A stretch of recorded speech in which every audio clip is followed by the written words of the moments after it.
So ito yung unit natin sa tactical na si Shinsui, yung hammer type natin na tactical. Testing natin dun sa 25. Dun. So maraming naka-file dyan na tawag dyan yung bunot. Tapos may puno pa ng saging sa likod na nakaputol. Yan, para safe. Ito yung unit natin. Testing natin sa 18 grain. Pellet natin. Available to yung pellet natin. 19 grain na pellets din.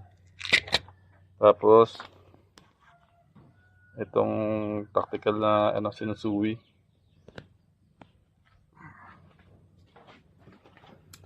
Ang barrel natin dito is DBBR.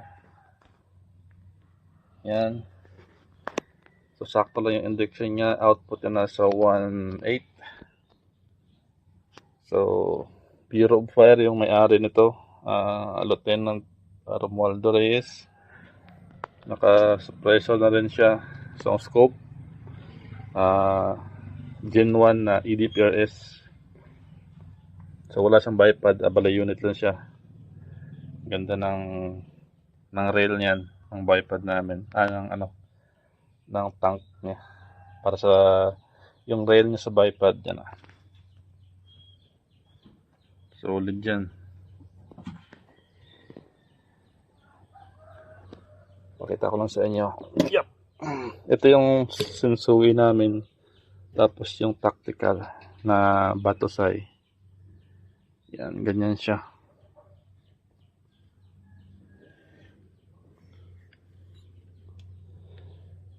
Maganda yung gwapo yung niya. Napaganda ng rail niya. Hindi siya tinipid. Bipod rail. Mahaba din. Hanggang dito. So hammer type. Adjustable lahat. Ito. Hammer niya. Trigger niya. Valve niya. So pwede mo siya ma-adjust. Yung output pwede na ma-adjust. Depende sa request. Pero ito pang pellet setup. Subukan natin dun. Sa 25 meters. Setup natin dun. Ang unit. Yun, setup natin dun yung target na pinaka-setup dun. Pero yung camera dun, doon ko na iiwan para at least kita ninyo na matama talaga. So ang gamit natin na pellet is yung 19 grain, tapos 18 grain. Yan. Imbin ko nasa around 870 plus 880 ganun.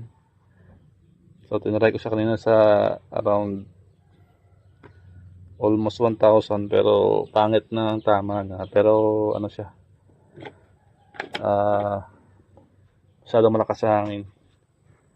Yun, i-set up natin doon ang parang papel na to, ang target paper doon. Iwan natin doon yung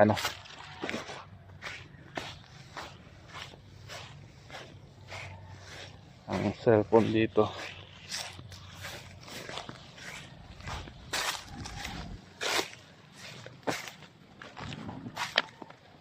Yan ang target paper natin, wala pang tama yan.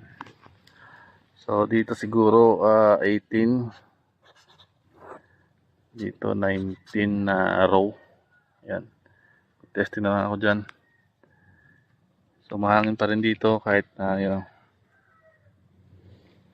pero wala tayong choice kasi ito lang yung available sa ngayon na range. So yun, nakasetup na. Iwan ko dito yung camera, tapos dyan meron naman mga markings dyan. Tingnan natin sa 25.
Yan.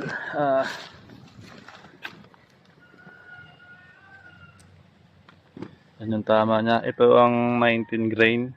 Sa same setup lang pero mas mahina ito ng konti ng power kumpara sa 18 grain. Yan. 25. Ito yung una ko sa 18 grain. Napakalakas ng hangin. So, ito, inulit ko to kasi tumama dito sa ilalim. Ito, yung pellet niya, UP talaga. UP. Saka ito yung isa, yung last ko na natira. UP din to. Yung pellet na to. So, ito yung groupings na 4. Ito, sumakto lang pero itong nasa ilalim na to, may konting UP to. Ito, yung last ko natira, UP din to. So, tatlo yung groupings niya sa